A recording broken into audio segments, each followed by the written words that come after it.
I have 4 children: Blake, who's 8, Evie Lee, who's 6, Bella Rose, 4, and Ross, my youngest, 2. Blake started having nighttime headaches. He wasn't able to sleep. He was just spontaneously being sick.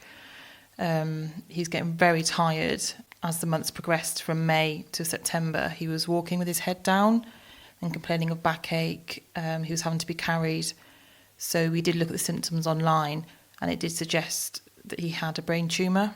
So obviously we didn't think that it was anything as serious as that, as the GPs were telling us that he just had a virus or a urine infection.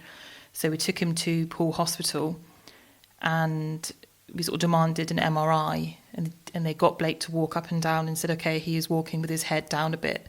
Maybe he's strained his neck or something. But they did eventually listen to us, and they sent him for an MRI scan.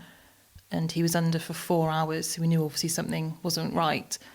And they took us into a room away from Blake and told us that he did have a brain tumour, quite a large one, and that he would have to go to Southampton Hospital that night and have a brain surgery. So we only had a couple of hours to get there, and he was taken by the ambulance, and we found out it was a lot worse than what we thought. It actually spread all down his spine. So he had the main brain tumour. It spread over his brain, down the whole of his spine, which they hadn't actually seen before.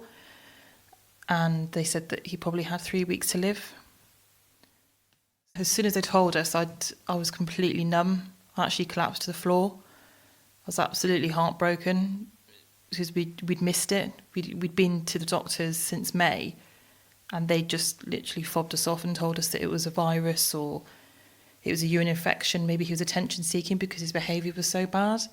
The actual scan was up on the screen.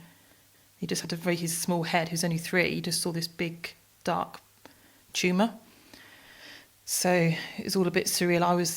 I had a little girl at home, Evie Lee. So Evie was 2 when Blake was diagnosed, and I was pregnant with my 3rd.